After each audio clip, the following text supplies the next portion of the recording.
Great. We are live on YouTube and we will begin tonight's program. Thank you to all for joining us this evening for the League of Women Voters Davis Area's first forum on social justice. I too am Davis. My name is Komal Hak and I will serve as the moderator for this evening's forum. The title of our event, I too am Davis, has been, the inspiration for that came from I Too, the poem by Langston Hughes. I'll read a short excerpt. They'll see how beautiful I am and be ashamed. I too am America, Langston Hughes. What is the meaning of this poem? I too am America. Langston Hughes begins by declaring that he too can sing America, meaning that he is claiming his right to feel patriotic towards America, even though he is the darker brother who cannot sit at the table and must eat in the kitchen. This poem by Langston Hughes shows how much of America is segregated and does not have a voice in conversation in today's society. Tonight's forum is brought to you, all of you, with support from our League voter education funds and our League membership. We also want to express our appreciation for contribution received from all of you attending tonight and for your continued support of our education programs. If you want to join the League, the Social Justice Committee, or contribute in any way, please email us at info@LWVDavisArea.org or visit our website at lwvdavisarea.org for more information. I'll go over the logistics very quickly. Tonight, we will begin with our keynote speaker and then move into a panel discussion on some previously prepared questions before taking questions from the audience. Unfortunately, we've had a last-minute cancellation from one of our panelists, Adelita Serena, but we hope to have her on another future forum soon. For your audience questions, we ask that you use the chat function button on the bottom of your Zoom screen to submit your questions privately to our host, Bob Fung, who will collect these for our moderator. This year has tested us in unimaginable ways, and yet it has brought us together in a much stronger way.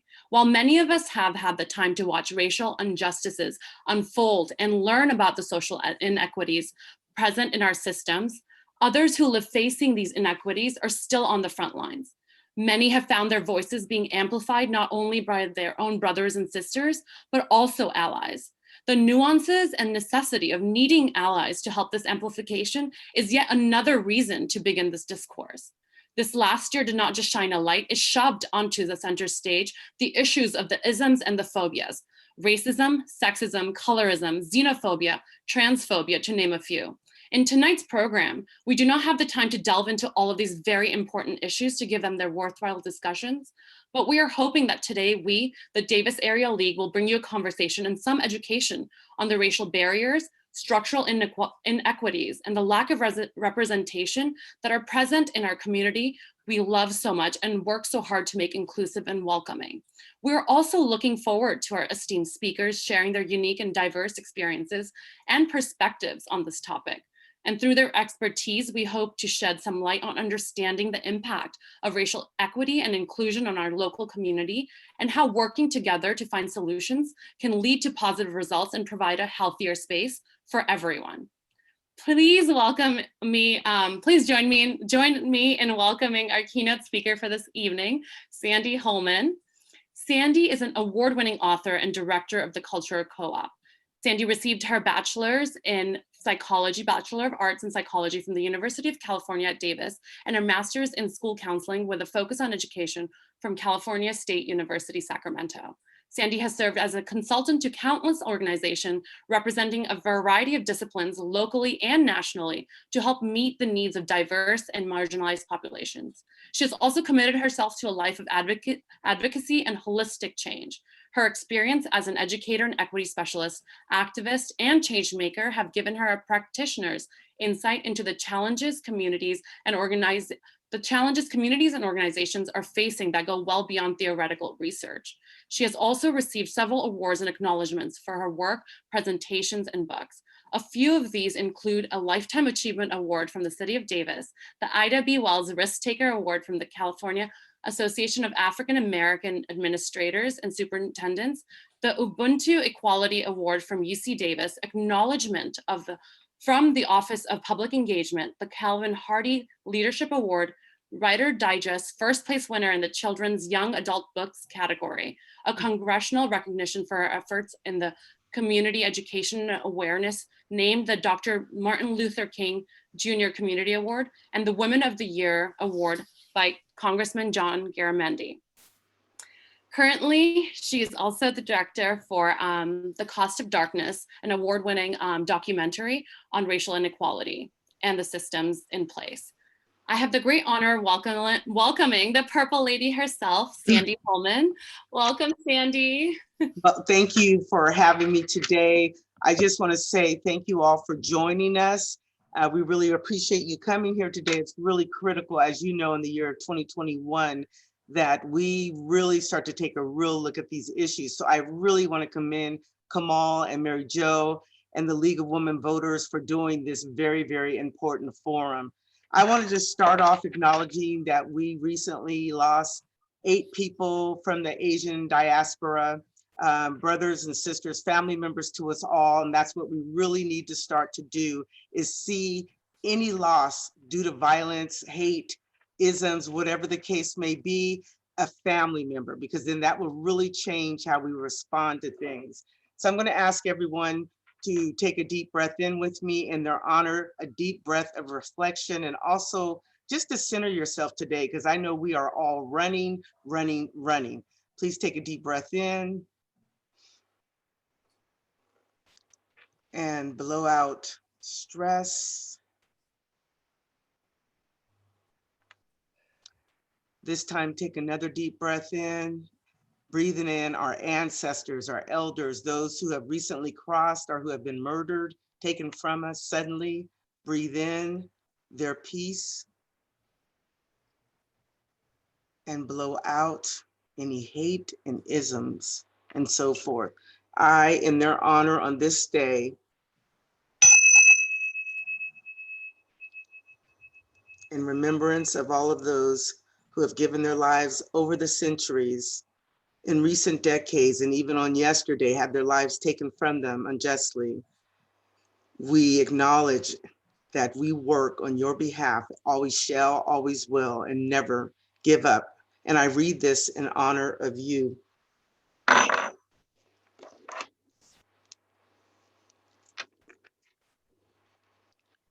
When we choose to spread our wings, when we choose to fly, our destinies, they interlink. Our strength, it never dies. Through our truth, the pain, any suffering, attacks, our spirits soar defiant. We gather ourselves with resilience and wisdom and conquer nefarious giants. All hate, inequity, oppression, injustice, racism, white supremacy, they have no chance when they encounter us and our common humanity. And I really believe that from the depths of my soul. I want to take a moment to acknowledge Mary Jo as an elder in my tradition. We always honor the ancestors. An ancestor is someone who's moved on already, who sacrificed so that we could be. Mary Jo is an elder. Elders are people who are still living, whom we need to learn much from. Mary Jo, I've known for years, and her heart is full of love and compassion. And as an ally, I want to, on this day, say thank you, Mary Jo, for all you have done, and ask if we have your permission to start. Yes, thank you. So I'm going to apologize because I'm going to go rather quickly. And I want to say how honored I am to be with all these glorious, powerful people that are on the panel today. They are truly my heroes and sheroes. I just think life wouldn't be the same here in Davis without them. I want to let you know that the people that I work with, young people like Aditi, Aswaria, some people who are here with me today, Joseph, who are out there trying to make a difference, they need us to stand up and to be brave and to take the chances that we need to do. Why is a forum like this so important? Why is it critical? Because our world is more than at a tipping point. These things have been going on for centuries: oppression, isms, white supremacy, eugenics thinking, chattel slavery and the legacy of it. and the genocide of First Nation people. All of these things directly connect, even though they happened 400 and 500 years ago. They have morphed along the decades into what we're seeing today.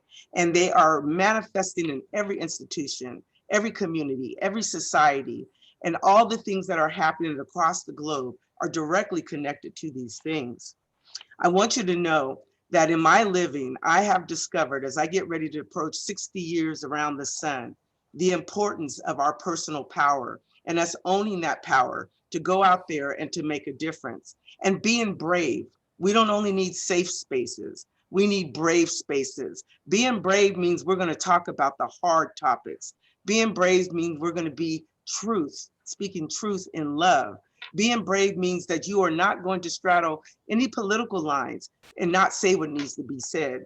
Being brave means you're going to step fully into your unique and magnificent purpose that you have been given to make a difference here.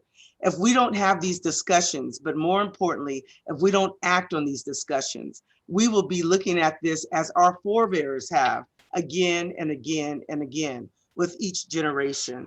And Davis, my beloved community, and I was taught that all of you are my beloved. I had a tremendous mother who was an unconditionally loving individual. She taught me that we are all beloved. I thought everyone was getting the same lesson. I learned very quickly that that was not true. We have to understand that we are a connected humanity, that what happens to me will happen to you, even if it takes a little longer for it to happen to you. As a Davis community member, I remember being called nigger, excuse me, the N-word as I was walking, just because I asked the nice woman to be careful because I almost hit her since she ran out in the street. She came up on me and she bellowed the N-word heartily and hopefully, and my heart just split. As strong as I am as a person, as much as my grandfather taught me not to let people calling me out of my name affect me, it did, it affected me in that moment.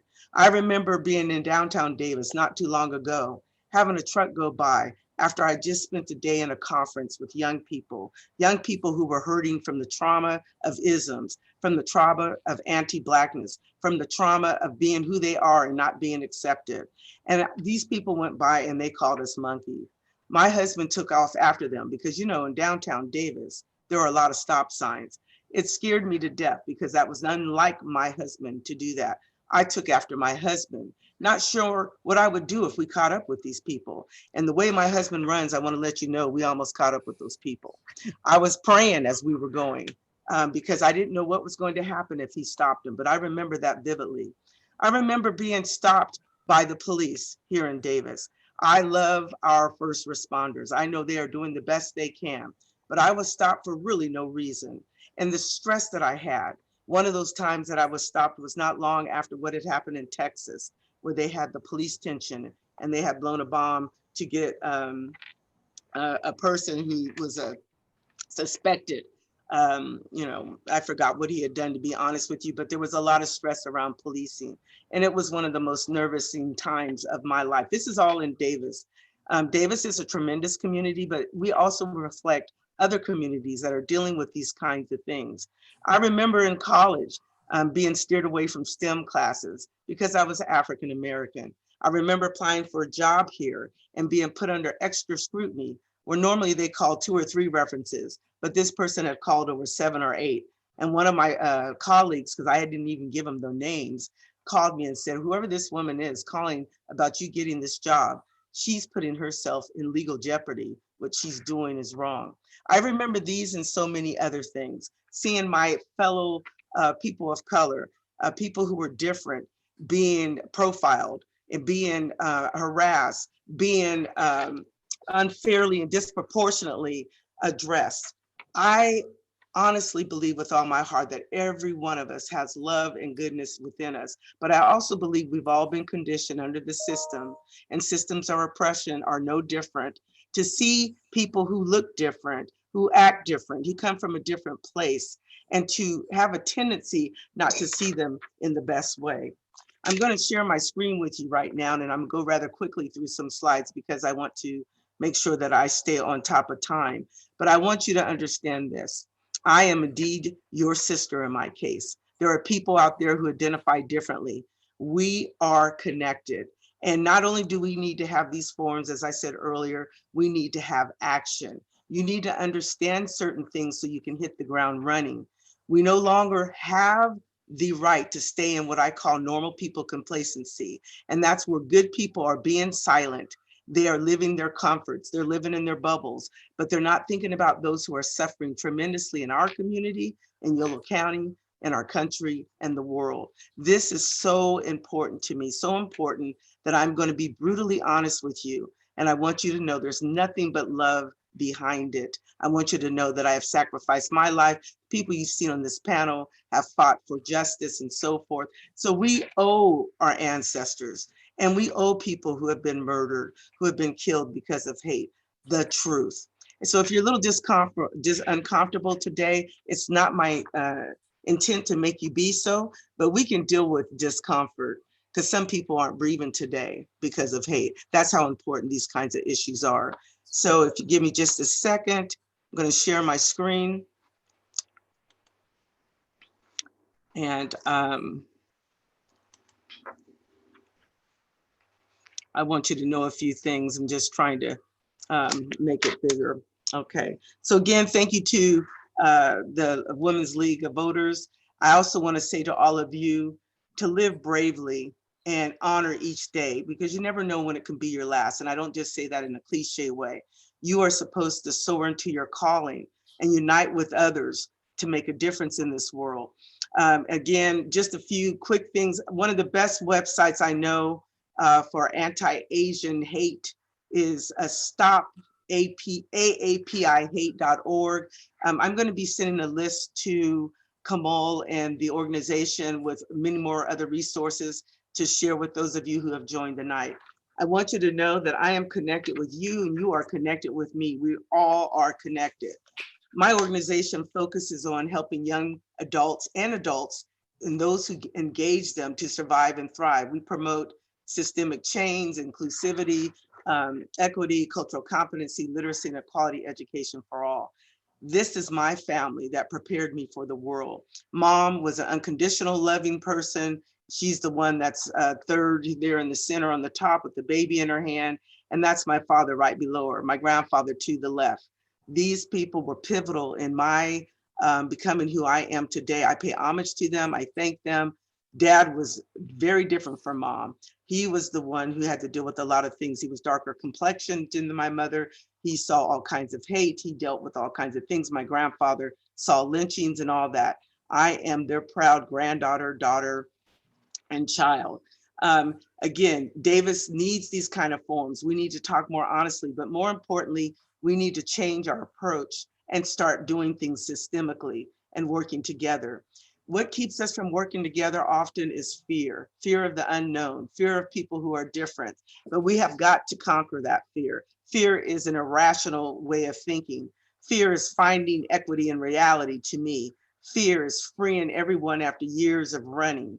Fear is finally expecting a new reality. Fear is fully elevating into another realm, and that's what I'm calling you all to do on this day, along with my colleagues. Fear is facing evil and reeling it in. We're trying to talk about liberation.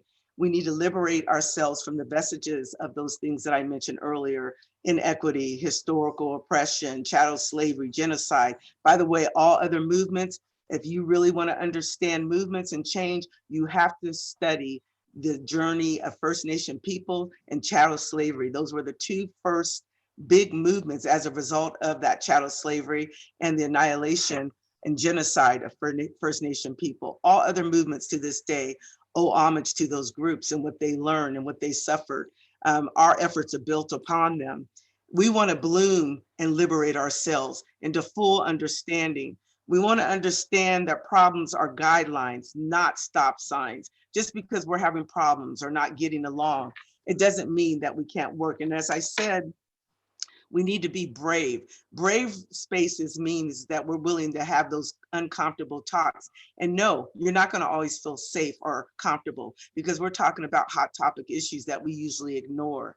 It'll take consciousness. It'll take individual work, equity work, knowledge and overall specialized competency in your chosen discipline, and engagement and evaluating whether or not we're being effective. In fact, I call it 4 zones to come out of the comfort zone. In order to come out of our comfort zones, which many of us are steeped in, especially privileged communities like Davis and Yolo County and various aspects, we got to come out of address the personal zone, the historical zone, the knowledge zone, the planning, implementation, and evaluation zone. Personal zone means what is your stuff that's holding you back? Who are you? What do you want to do? What's your culture? What's your background? What's your vision for life? What exists beyond just yourself, knowing your history, so you're not afraid to learn about mine. The historical zone means learning in depth about the genocide of First Nation people, chattel slavery. Every movement, like I said, in this country can learn from those 2 movements that were the initial onslaught, since they were at the bottom of caste. We need to understand caste and what that means, that we have a caste system in our world, in our country, in our county, in our city. And usually darker skinned people are on the bottom of that caste, and people of color. White supremacy. Most people like to think of the extremes of that, but I'm more concerned about normal people complacency. But we do need to understand white supremacy and how it operates, how what we see on TV, how when we go to our stores and how we interact with people, how when I step off the curb when you're coming by, as opposed to you if you're a white person. We need to understand eugenics thinking and violence and how it's used to terrorize people. And we're seeing big parts of that today.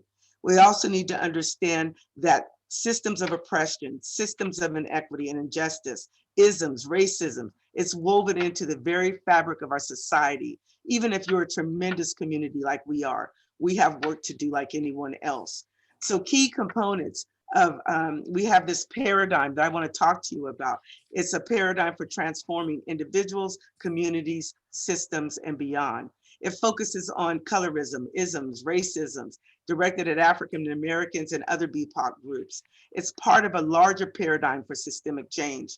We cannot continue to react to crisis and use Band-Aids to cover whatever the latest incident is, whatever the latest shooting is, whatever the latest harm done to people is, whatever the latest inequity is, and then go back to being normal. We are no longer going to go back to being normal.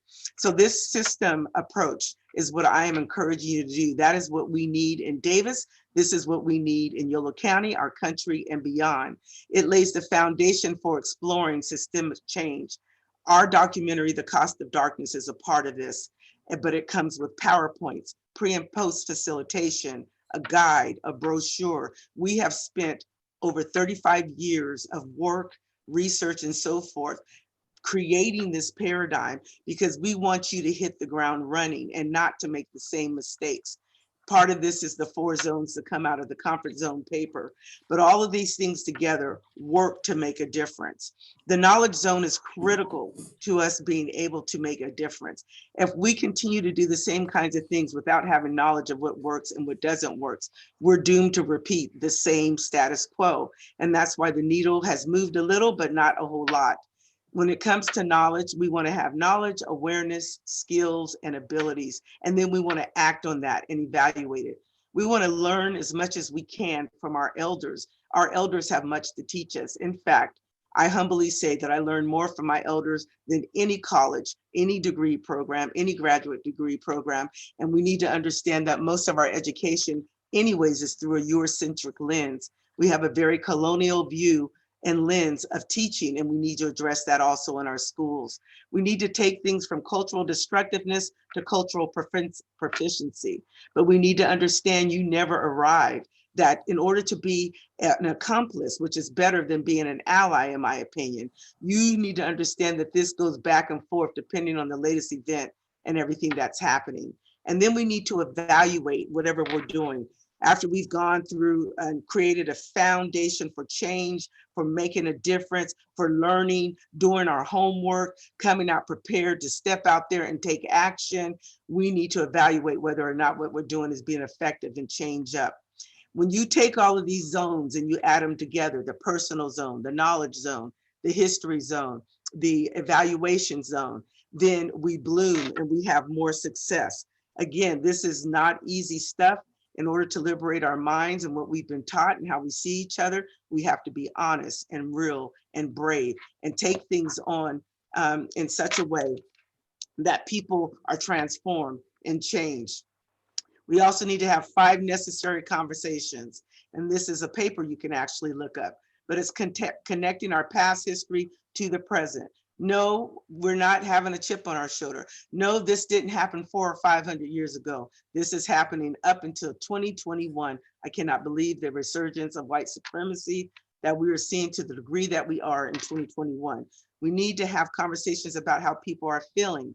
Your stance on race and racism and hate and oppression. How do you really feel? A lot of well-meaning people are actually perpetuating the very things they're fighting against. And we need to have a conversation and appreciation for disparities which happen outside work, and an empathy about other people's challenges. I'm going to stop sharing here because I know my time is almost coming to a close, but I want to say this to you. If we do not start approaching things systemically and holistically, which takes a lot more work, it's a lot harder to do, a lot of discomfort, a lot of uncomfortable things. We're not going to be able to sit in a room, and I'm not going to be able to tell you that you're going to be comfortable every second of the day. I'm not comfortable as an African-American woman almost every day of my life, just because of the work that I've chosen. You are going to be uncomfortable, beloved. And I say that with sincerity, but it will be a discomfort that leads toward some substantial change.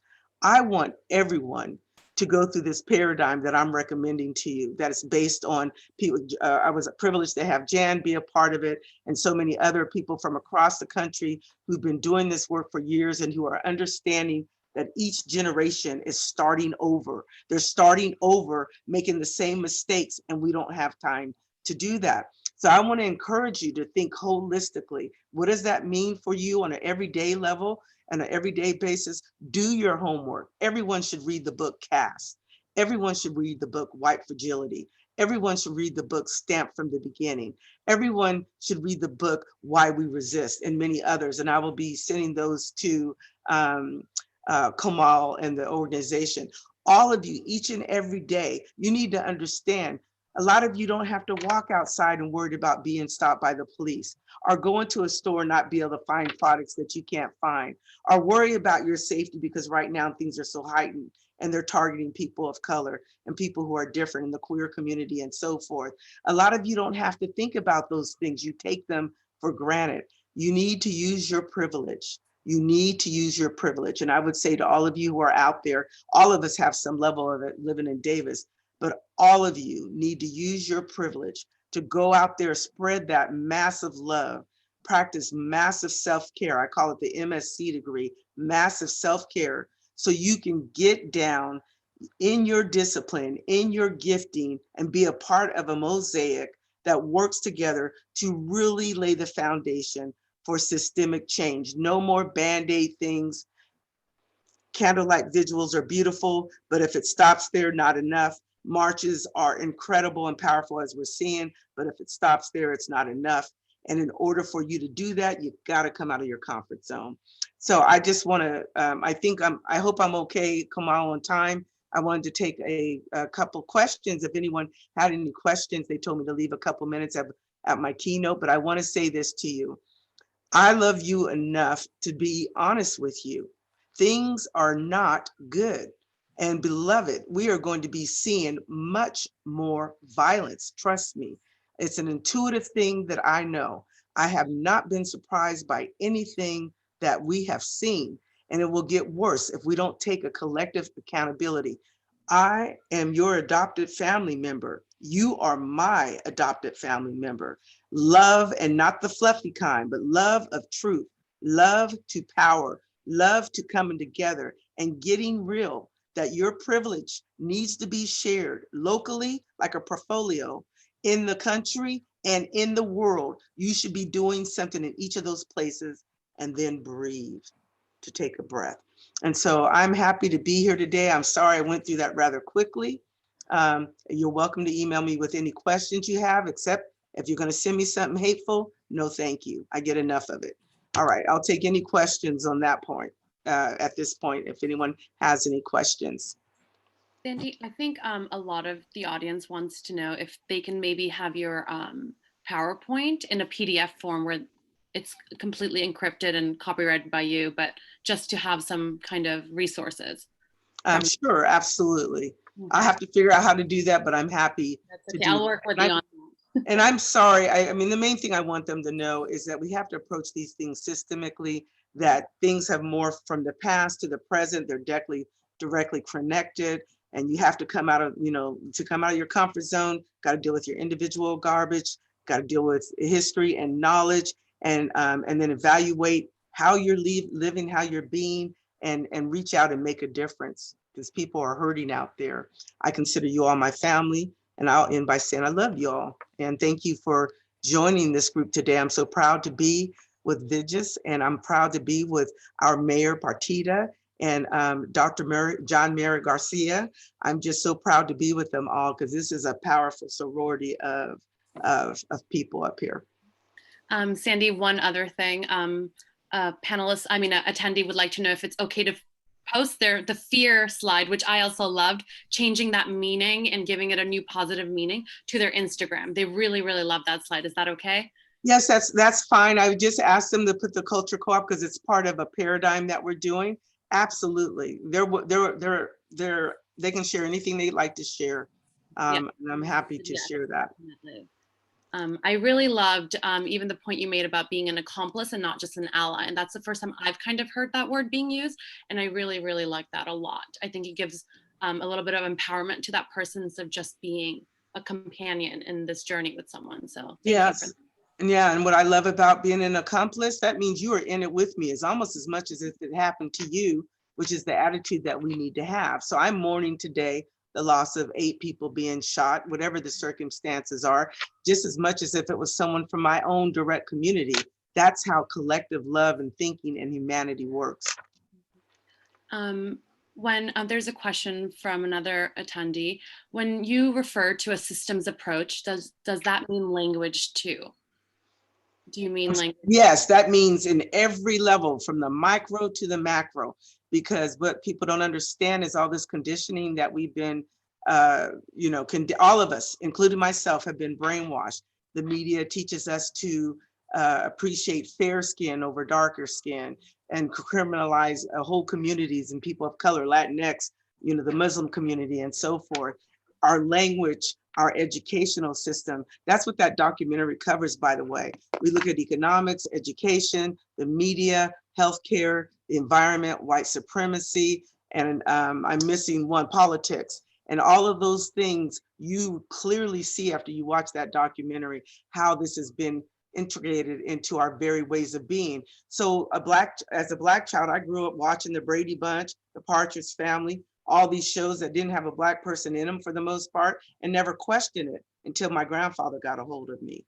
And then my TV watching changed. I didn't question it. Most of us don't. I'm working with my interns right now, and I'm making them learn about their culture. I actually have quite a few interns from the Asian diaspora, and they don't know anything about their culture and who they are. And that is ridiculous. After going through an educational system, you can get a PhD and not learn about another person's culture.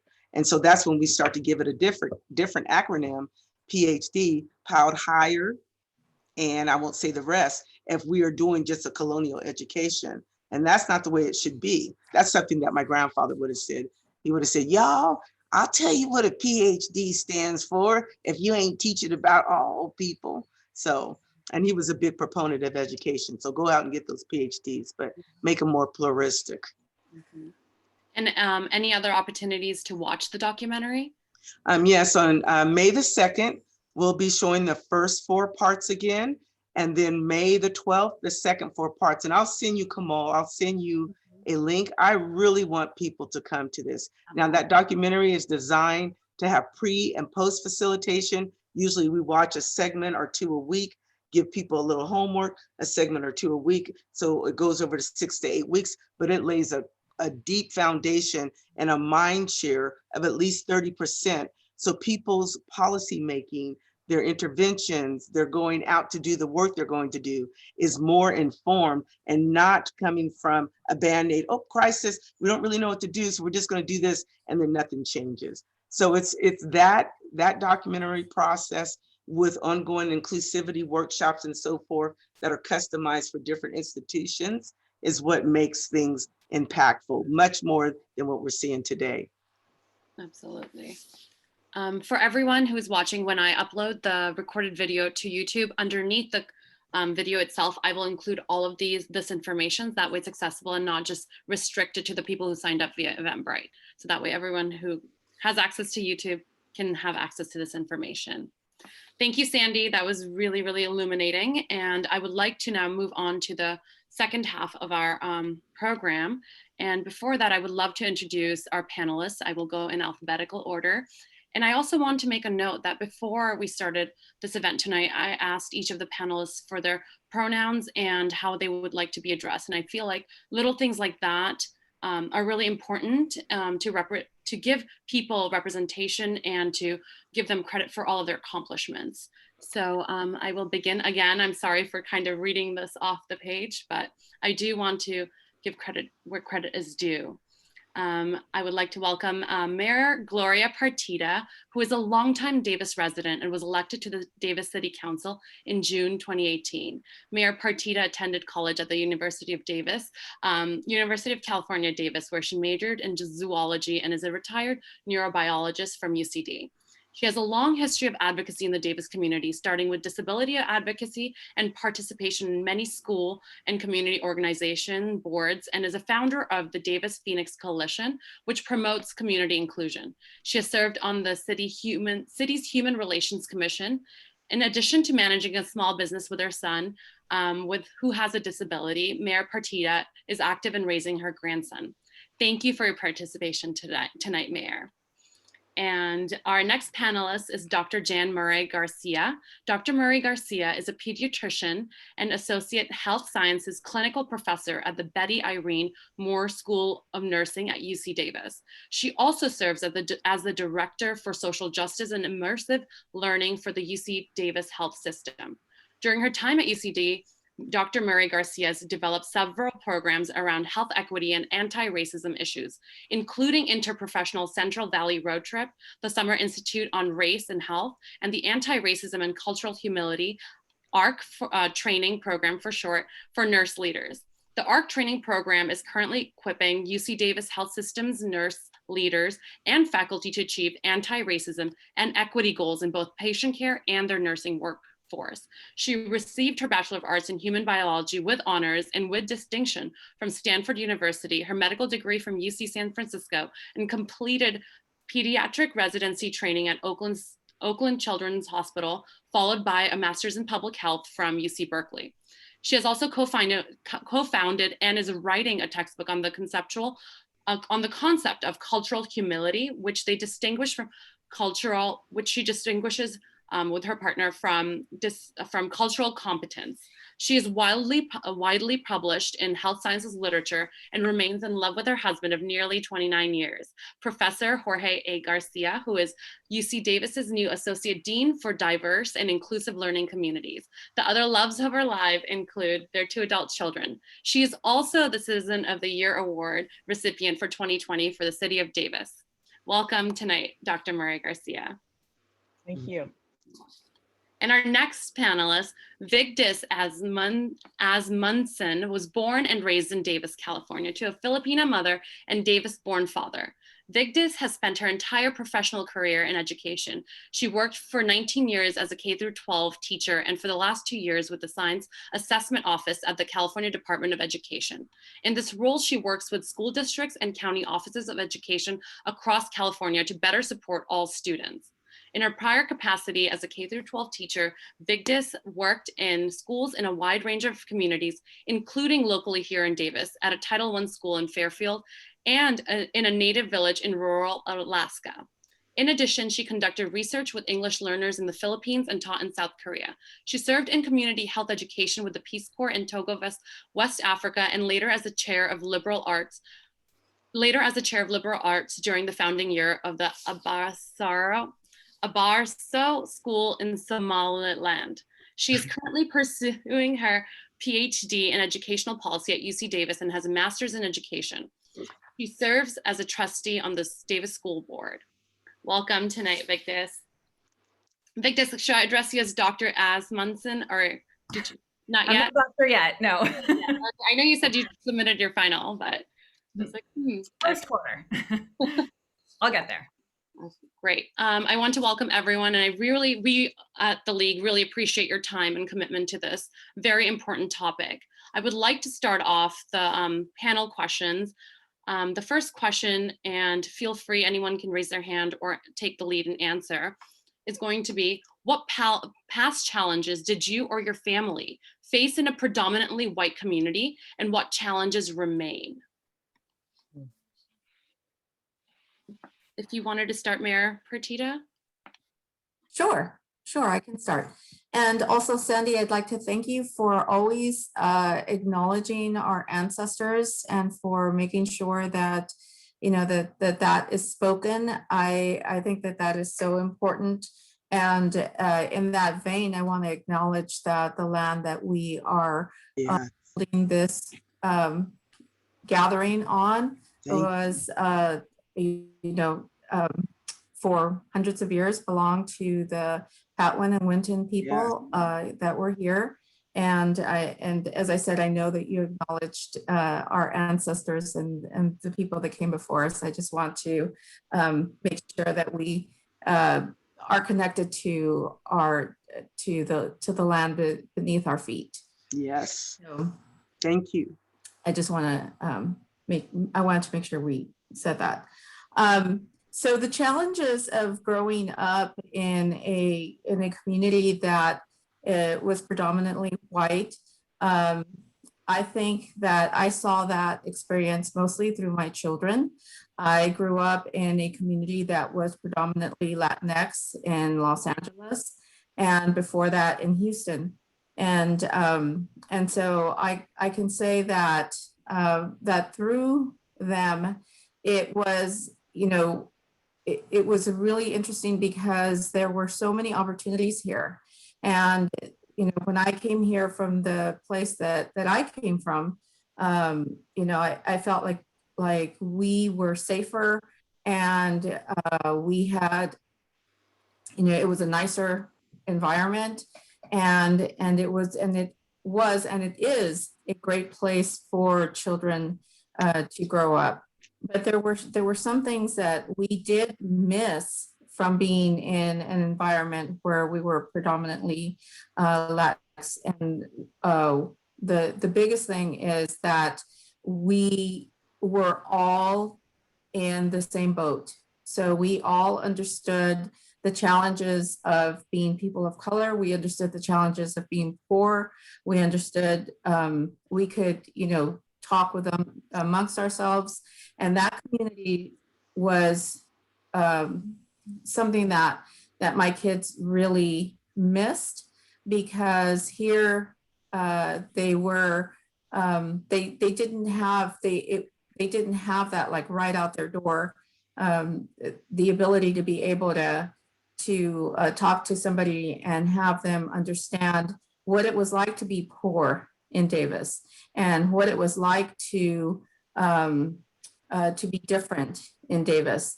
And I think that they weren't even consciously aware of that. It's like really something that you that becomes a part of you, and you don't even realize that it's a part of you. And it's almost like a gaslighting, where you are, you're made to believe that everything is okay here, and there's no prejudice, and there's, no, if you're not doing well, it's because you're not trying hard enough, or you're being oversensitive, or, all of these things. And that's a lot, it's a lot more complicated. I think that, when my daughter went away to college, she did say that that she felt like she could navigate the world a little better, because she had already spent all the years navigating the differences here in Davis. And Whereas when I came to Davis from where I was at, it was a real culture shock for me. So I'll leave it there. Vigdis, would you like to shed some light on the same question? Yeah, thank you. So I guess I want to start by just acknowledging, how diverse the Asian experience is, the Asian Pacific Islander experience is, being Japanese or Chinese or Indian or Samoan, or there's so much difference there. I consider myself Filipino. As you mentioned in my introduction, my mother was born and raised in the Philippines, but my father is from Davis. My sisters and I, we jokingly call ourselves Halo Halo, which is this sort of shaved ice Filipino milkshake sort of drink that literally translates to mix mix. So when I first thought about this question, my experience growing up in a predominantly white, also affluent community, my initial recollection is just being very proud of being Filipino. My mother is so proudly Filipina. I knew that people said things to my parents, but I had a lot of protection from that, similar to what Mayor Partida is saying. But I also know, and I've heard from my friends growing up in Davis, that wasn't the case for everyone. Hassan Minhaj has said famously that he was told that he looked like poop when he was growing up in Davis. I remember being in Mr. Ross's World Civ class when I was in high school, and Prop 187 had just passed, which denied undocumented immigrants access to public education. And horrible things were said by some of the students in the class. And I remember it because Mr. Ross threw those students out of the classroom, which I think was actually more shocking that somebody was speaking up and saying something about it than that it seemed very normal, actually, that these boys, they did not feel bad about saying these very horrible things publicly. I also know that my mom my parents really made the best of things. My mom was often mistaken for being the nanny. She's clearly a very accomplished person and deserved her access, but the truth is that she gained more acceptance in Davis from marrying a white man than she did from getting a PhD in chemistry in her third language. My dad was told that he would never be electable again if he married my mom. And the way that we actually found that out was that a gentleman at my dad's funeral came up and told us the story in sort of like haha, let me tell you this funny remembrance that I have about your dad. And I think that my sisters and my reaction was sort of to laugh because it's our job to sort of be polite, So I think that kind of brings me to how important it is to assimilate for protection, because it's the polite thing to do. If I can make sort of a generalization about Asians and immigrants, it's that we don't want to rock the boat, that we want to be this hardworking generation, and we don't want to be rude, So I think it falls on us to make people feel okay about their racism in some ways. A friend once casually told me that Filipinos are the lowest kind of Asians. Yeah. Not to be mean, just as a fact. And I don't think I said anything because I want to be polite. And then lastly, I think I want to say that, from a teacher's perspective, I think that things actually have gotten worse over the last 4 years. I didn't hear some of these really openly horrible things being said in classrooms 5 or 10 years ago. I think having a leader who really normalized racist insults made kids and adults think it's more acceptable. And I think that the shooting in Atlanta, I think the fatal attack in Oakland last week are some of that normalization of, dehumanizing language. And it's a pretty slippery slope. Thank you, Vigdis, for sharing your personal experiences. And I wanted to move on to Dr. Murray Garcia and ask you the same questions about the challenges you or your family face living in a predominantly white community, and what challenges still remain. First of all, let me say thank you to the League of Women Voters for inviting me to this distinguished panel. It's awesome to be here with such mighty, accomplished women. I want to go back to something Mayor Partida said about gaslighting and how sometimes it seems, I like to say we're living on different planets, but the centered conversation is how great this planet of Davis is. And so you always find yourself second guessing yourself about what your kids are facing or what you're facing. So I just want to say that before we came to Davis in 1999, it already had a reputation for this kind of gaslighting, that it was on the one hand Disneyland for families, and on the other hand a very tough place, especially for Black families and other marginalized groups to be. And so I think one of the take-home lessons is what do you know about Davis? What do you know about what it's like to not be you in Davis? It has an incredible reputation, in some ways deserved, and in some ways it's, I want to say, as much as I love my adopted hometown of Davis, it's the most racist place I've ever lived. I've never been followed in a store before I moved to Davis, and that's happened to me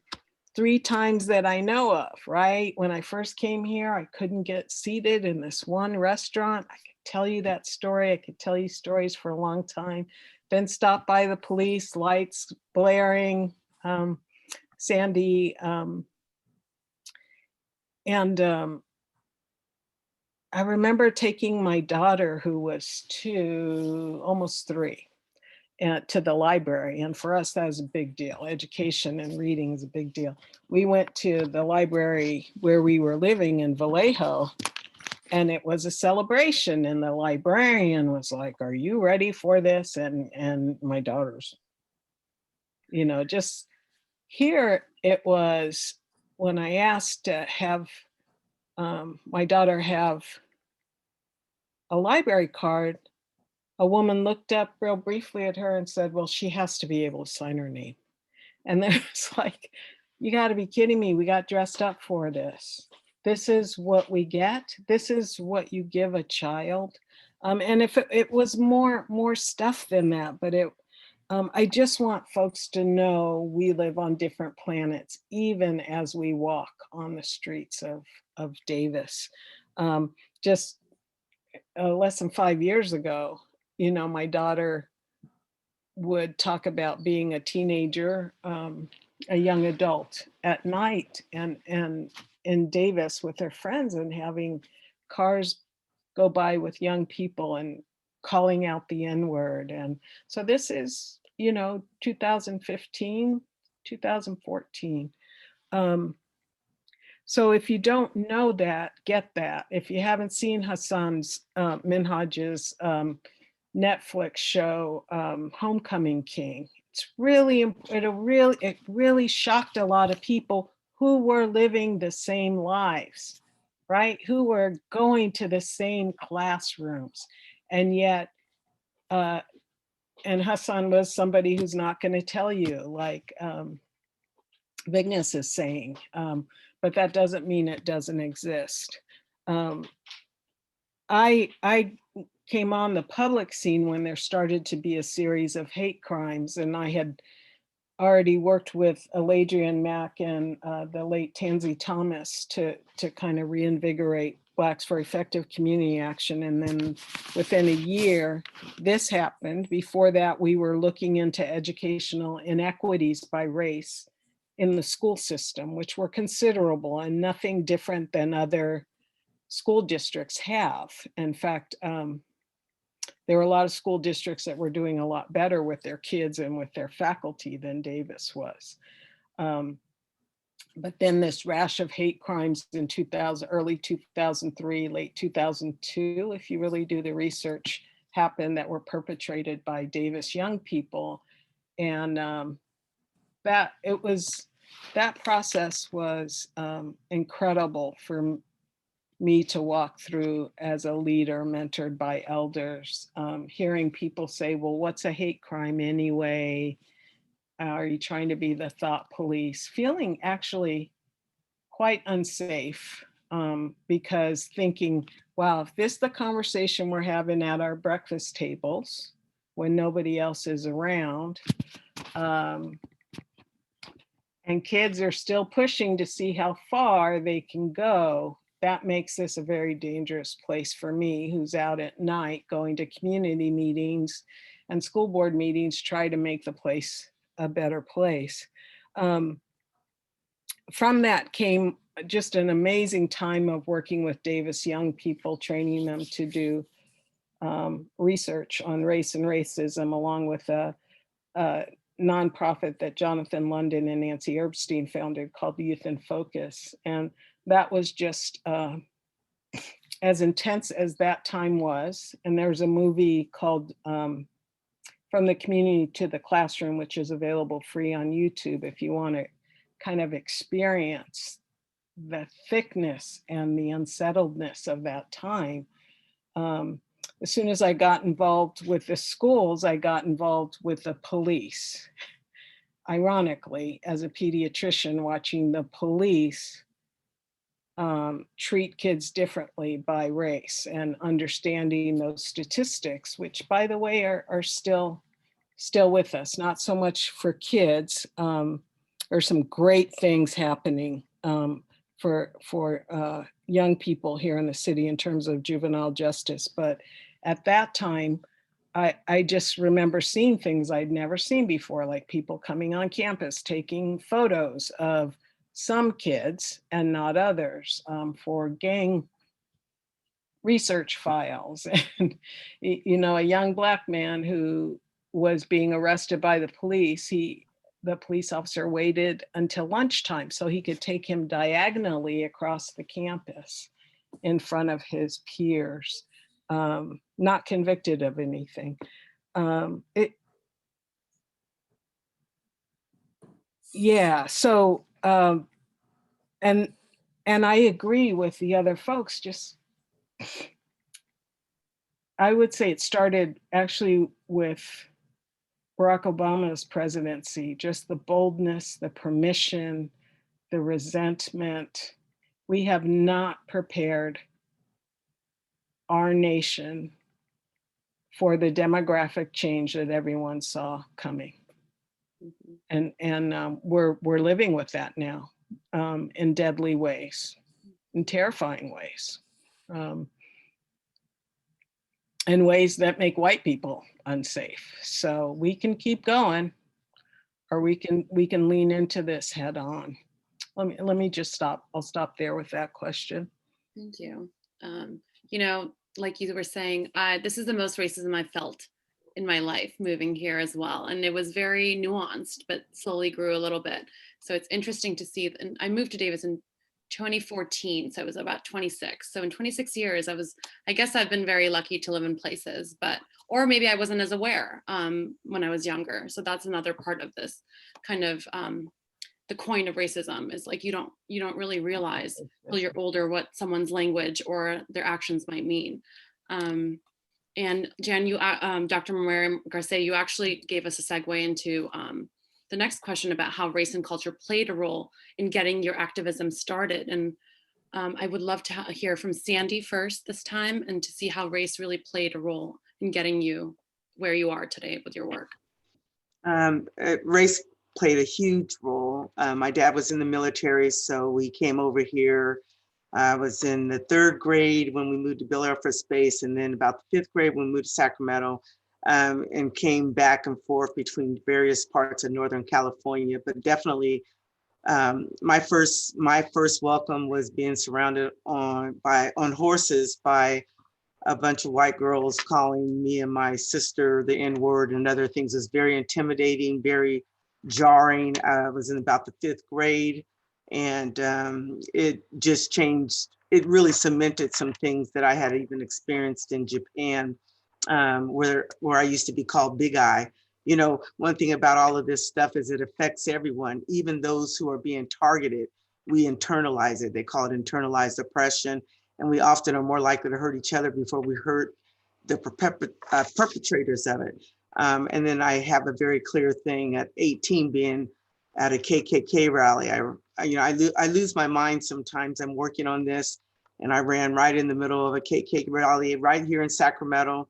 Some of the people were from Yolo County, and I started pulling off masks and screaming as my girlfriends were frantically calling the police, thinking I was going to be harmed. So race and culture has definitely impacted how I see my world. I've seen many youngsters hurt, like Dr. Jan Murray Garcia was saying, just, you know, in our community, even in Davis. And it's, you know, we're no different than other communities. I mean, some communities dress up better, they seem nicer, and ours certainly has some great things about it. Especially I'm excited with Mayor Partida and others who are out there doing, you know, amazing things with their activist history and legacy. But we are no different. We have all internalized this stuff. We've all been affected, and it affects every aspect of our lives without us even thinking about it. So that's how, to keep it short, yes, that's how it's affected me, and the work that I've been doing now for most of my adult life is I feel the pain, I see the pain. I tend to be an empathic person. So when someone dies or someone is hurt, a part of the blessing of what I do is it allows me to have compassion for people. But part of the negative part of it is I feel their pain. It's like it's happened to me. So these people in Atlanta, that's happened to my family. So it's affected me. It has a cost to doing this kind of work, to being who I am, I think, for most people. Mhm. And you're practicing self-love and self-care. Massively. I have no choice. I have a body that requires it. I mean, there's certain things out of my control. I have some significant health issues, but there, you know, who knows, I was exposed to something or whatever, but I wouldn't be here today. And I mean that literally, if I wasn't practicing massive self-care. And I want to encourage people to do that, because this stuff is hardy. It has its toll. And I mean, all people, including white people too. This has been a tough notion to be dealing with in our world today. Yes, and people should not feel any guilt about practicing such self-care. No, stay in your lane. In fact, I want to encourage you, you can't be at every rally, you can't be at everything, you know, stay in your lane and become a part of a mosaic. Maybe your thing is education, someone else's economics, someone else's healthcare, someone else's politics, like we have represented right here. So you partner with people across the board and you stay in your lane, but you work as a mosaic toward a systemic change in a chosen area. Otherwise you will burn out. You cannot, and then turn the TV off. You can't take this in every day. It will literally slaughter you. It will slaughter your insides. You know, look at the diet that we're getting on our news. So absolutely, take care of yourselves. Otherwise, you don't have a chance to make a change. Very true. Thank you, Sandy.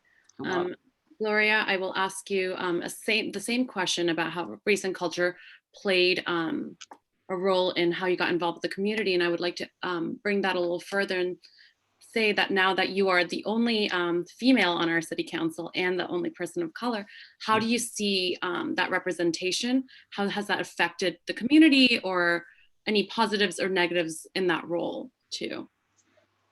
Sure. So I think that as I was thinking about this and listening to Sandy talk about it, you know, I don't think that my activism started in racism, in addressing racism, but certainly certainly I was informed about that activism just by being a person of color. So I grew up in Houston, and you know, I was born in 1962, and so this is way past the time where, you know, people had to ride in the back of the bus, you know. Not that much later, but still, you know, and I have this very clear memory of like getting on the bus with my mom and sitting down in the front seat of the bus, and she like yanked me by my arm, put her head down, and like walked to the back of the bus as quickly as she could. And wow. I think it was like the first time that I realized, because I asked her, I said, you know, why can't we sit at the front of the bus? I want to sit at the front of the bus. And she like would not answer. And I knew something was wrong. It's like, you know, like when you're a little kid and you know, like you need to be quiet. And much later, when I went back to visit my great grandmother with my uncles, we walked into a restaurant and sat there. And my uncle said, they're not going to serve us. And we had to, you know, we got up and we left. And when I talk about like the gaslighting, it's just like, you just accept that.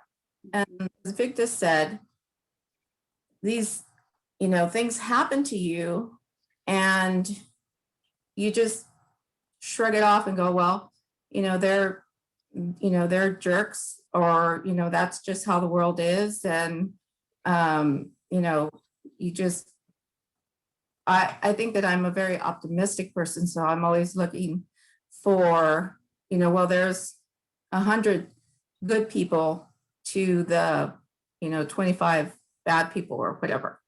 But I didn't think a whole lot about it until I was a teenager, and I started my activism around the injustices that were in my community, because we were a very poor community and we were very underserved. And what I felt more was the poverty, was the oppression of the poverty. Mhm. And as I went further down in my journey, I realized that that was connected to race, that, that there was a system that made sure that people of color were kept poor and out of power, and that was put into place like a long time before. And power rises. I always say power rises. Like, you don't want to give up that power. You want to make sure that you keep it.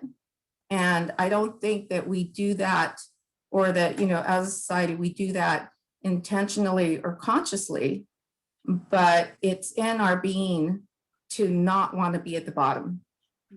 And so I think that when Sandy talks about knowledge and making sure that you have that knowledge, that is something that you have to be aware of. You have to be aware of the, types of biological beings that we are, right? So I tend to look at everything through biology, because I was a biology major. And so as I'm trying to understand the world, I think about, well, how can we change this? How can we, how can we change, all the isms out there? And I think that you do have to understand the history, and you do have to understand the what makes us tick as people. So I sort of moved from, or I didn't move. I don't consider it like moving from, one activism to another. I think that they're all interconnected. So I did a lot of activism around disability rights, because I have a son who's disabled. And again, it's about vulnerable people. It's about people who are vulnerable.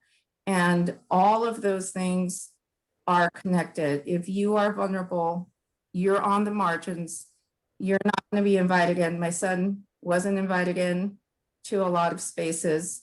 My kids weren't invited into a lot of spaces. And all of that is it just really keeps people of color out of places of power, out of places where they can be successful. And so I feel very fortunate to be the mayor of Davis. I feel, extremely, I feel like, I won the lottery. And I have to say that for all of the, talk of how this is, you do feel the racism here. If I have to believe that is not 100% true, or I wouldn't have won, right? I mean, there have to be enough people that looked past their own prejudices, and saw me as a leader, and saw me as a person that belonged in that space. And so I am grateful for that. But I also feel that I did a lot of work for that. I worked in my community for a long time and in a lot of spaces. And I think that, again, that's another thing that that I don't know that somebody else would have had to work as hard as I did, right? I don't know that somebody else would have needed to work for 30 years before they were recognized as a leader in their community. Thank you for your hard work and persevering through it. Thank you. I also wanted you to kind of touch upon, as you know, as many of us know, that you are now on YouTube as an ad for Healthy Davis Together. And we had talked earlier, and I wanted people of Davis to see that representation there's a cause and then there's an effect. And I would like you to talk about kind of the Latinx community. Yeah. I think that's great. Mm-hmm. Yeah, so I'm really, really, really glad that I was able to make those promotions for Healthy Davis Together. It was the strangest thing in the world. They, asked me to come and do this. And they said, bring your makeup bag and your comb so that you can freshen up. And I said, I don't have either. I don't, Yeah. And so it was a little surreal to do it. But I was really, really pleased to be able to do those advertisements in Spanish. Spanish was my first language. I'm a little rusty now, but I'm very, proud of the fact that I can speak it. And I think on Facebook, I posted one day, I'm feeling a lot better about all those times that people assumed that I couldn't speak English, because it was, because that happened a lot, actually, so we have these once a month meetings with the Healthy Davis Together folks, and they go over all the statistics. And one of the statistics that I was just so pleased about was that we are testing a higher percentage of Latinx people than there are in Davis, and it's like the first time that the Latinx community has been overrepresented in a statistic for something positive. Wow, that And I don't know if that's because of my speaking Spanish, but I will take it. It's because of you. Yes, absolutely. You. I think that's wonderful. I was really pleased when you said that in one of our meetings, and I was like, Davis community needs to know this because there is a direct correlation to this. Vigdis, I'm going to ask you the same question about how, race and culture has played a role. And obviously you've had your mom's influence and you were an educator for so many years and you've probably seen so much on the ground. So I would love for you to talk about that. Thanks. Yeah. So I want to start with the assets and just, say that Filipino culture is very much, it takes a village. We, as many, I think, Black and Brown cultures are, families all work together. Everybody is an auntie, everybody's a cousin, regardless of, who's related to you and who's not related to you. My sisters and I are all really deeply involved in our nieces and nephews' lives. We have that responsibility for each other and for our community. Beyond race and culture, I think there is that intersectionality with being female. There, and I'm starting to realize, I think that there is an access and a knowledge that I take for granted that maybe not everybody realizes. And realizing how much that representation matters. One of the things that I did when I was teaching in Fairfield was I ran a district science fair, and we would invite scientists to come and speak. And at the end, the students would turn in these comment cards. And one of the things that they always said was, oh, I was surprised at how many of the scientists were women, which is, frustrating that that's something that's surprising. But it was something that every year I heard multiple students say something about. It's definitely played a role in my career choices over the years. As you mentioned in my introduction, I have chosen to do a lot of work in other countries. And along with that, I think does come that issue of doing development work and potentially underestimating the work that people are already doing in those countries as people that live there. And there was a point where, somebody said, you don't have to go to another country to be helping people. There's so much that you can be doing right here. So then, I spent about the last 10 years teaching in Fairfield at a Title I school. And I want to be really honest about, the growth that I did at that point, growing up in Davis, growing up in an affluent, primarily white community prior to that, and not being exposed to diversity previously, having this idea of what is right and what is high status.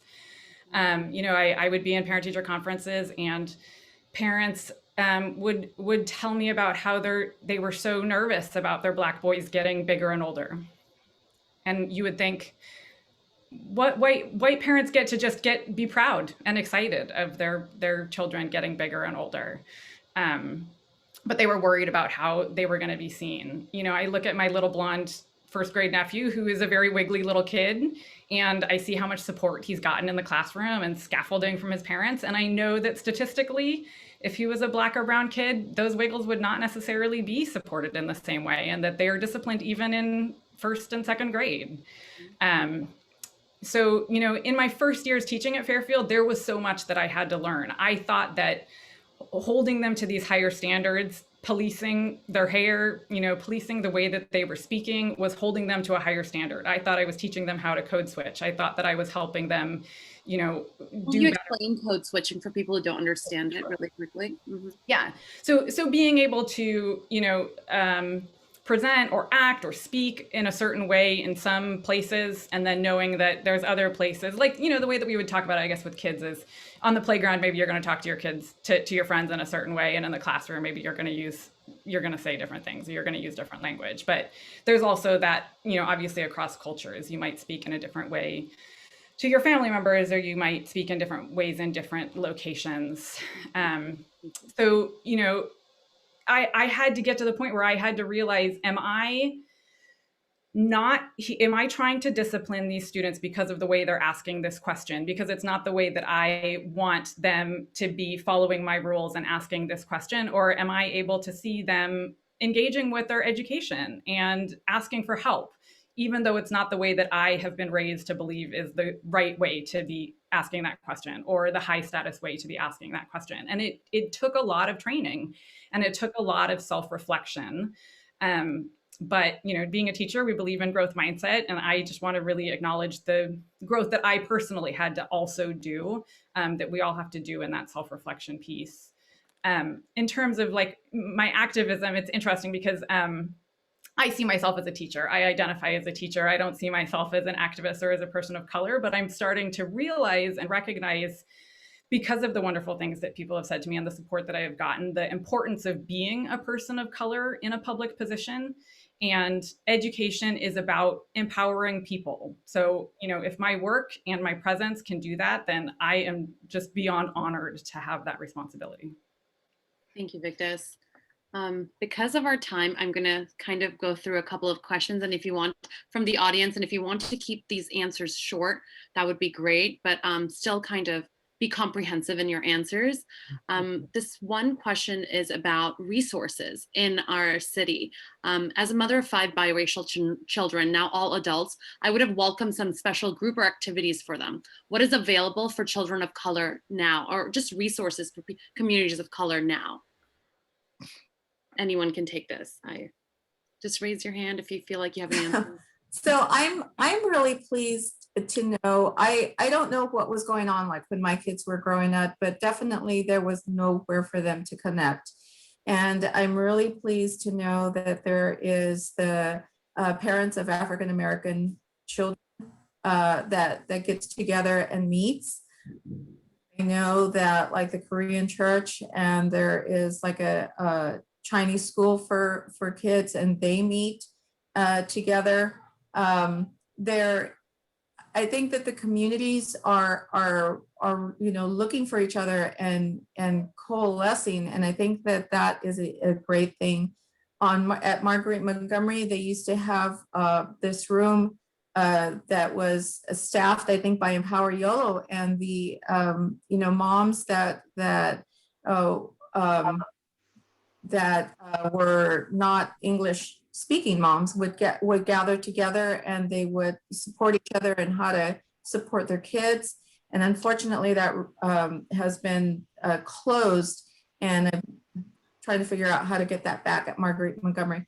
But but yes, there are, I think, more opportunities for people of color and their children to get together. I know that there's a Black Student Union at junior highs and the high schools, and I'll let other people chime in here.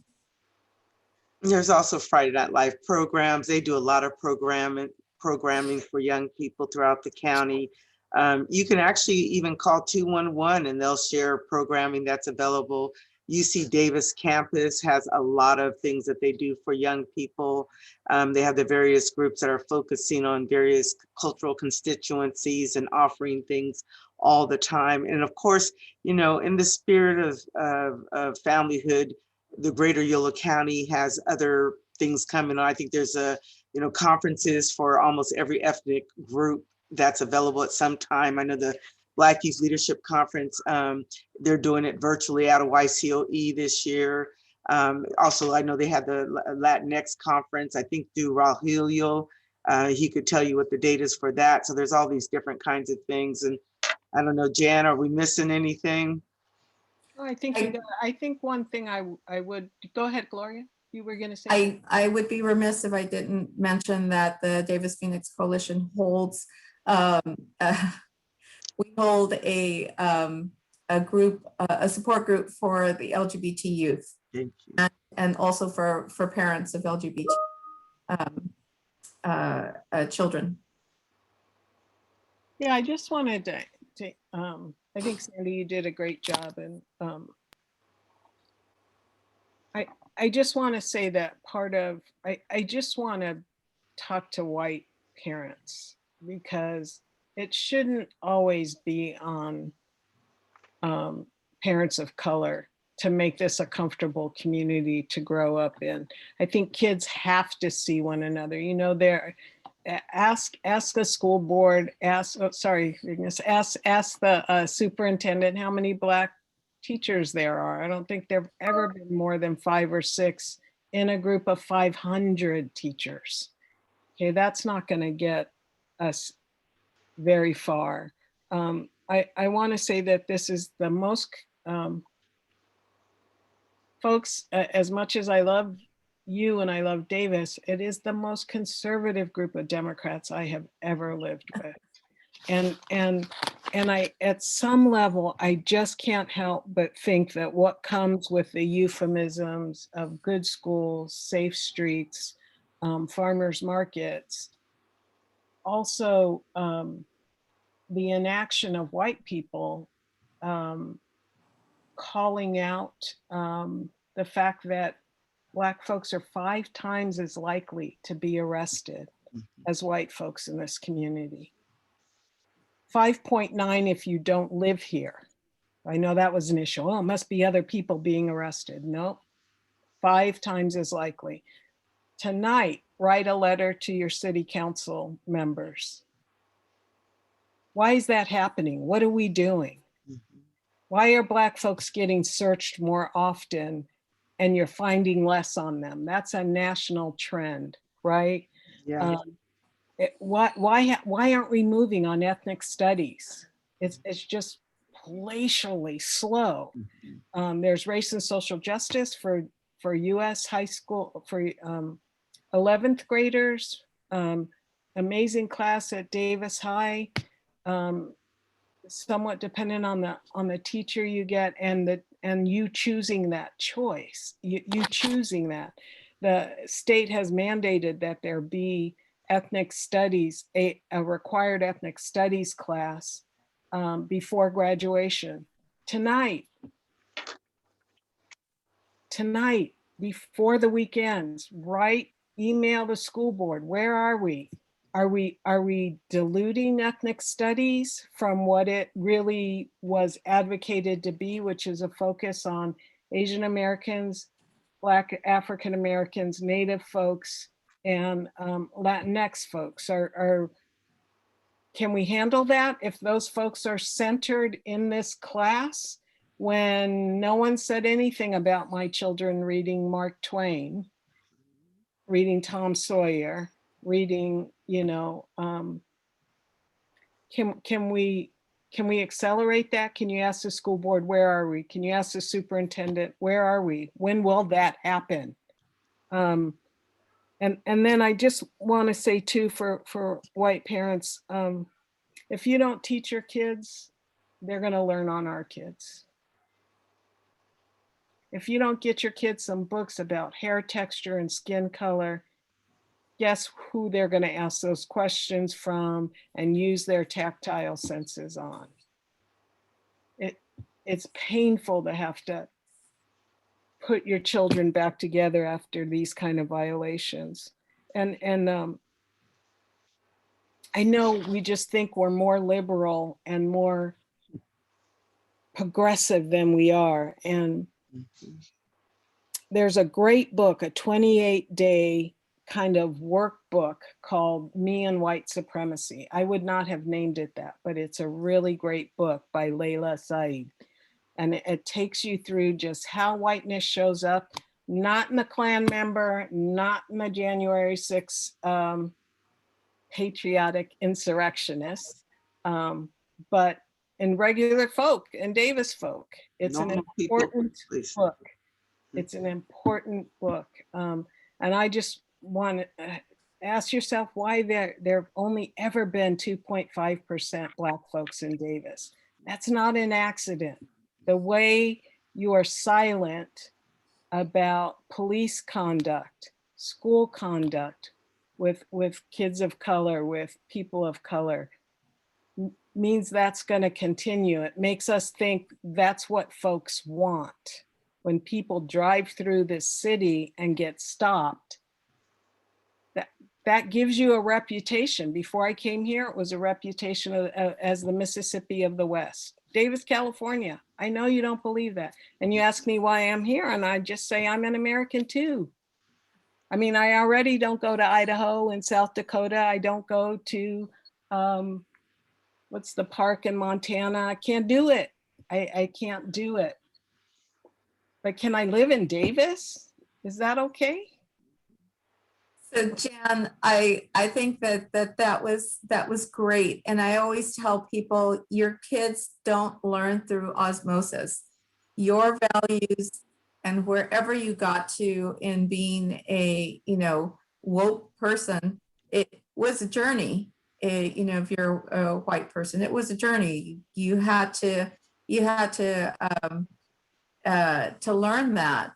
And I think that oftentimes people, they think their kids are going to just absorb the values that they have because you have them, and because you don't use you try to be a good person, but that's not how it works. You have to. It's this whole concept of being anti-racist. You have to actively educate your children. You have to actively have, these conversations. Education is like the biggest, way that we can change the world. When I looked at that insurrection in Washington, I thought, where are our civics lessons? Like, how did we let go of democracy? How did we lose that hold on understanding that our democratic process was so valuable and so important? And I just think that we have to keep teaching our kids. I took my grandson to see Jojo Rabbit, and there was this scene where the Gestapo comes in and starts like going through the whole house, and he said, "What? Hold on. What about the 14th Amendment?" And I was like, "Oh, honey, I'm going to go thank your history teacher." And so I just think we have to keep teaching our kids. We have to keep letting our kids know what our values are, what we believe in, and explaining to them why it's important. And the adults have to start first. I'll just say quickly, we talk about democracy. We need to understand that from the very beginning, the way this has been structured, it's been more of an ideal than a practice. And that's where that knowledge comes in, that knowledge zone I was talking about. Jan is right on point. It's about unpacking, dismantling, all of this stuff. And I think until people dive in and really visit the past, as opposed to try to bury it and say, let's just go forward and forget about it. No, you can't do that. There's no real unity until you go back to the past, make amends for the past, talk about the past and how it's still affecting today, and turning that light on. Like I'm holding this little light up, and I'm seeing the light coming from all my fellow panelists, but also just from the voices of history, our ancestors who are screaming to us, give us justice, give us truth, revisit, do this for real this time. And so Jan is right on point, and it can't be done on the backs of people of color. It needs to be done really from those white privilege spaces, but also the acknowledgement that this stuff goes deep, deep, deep, deep, deep, deep.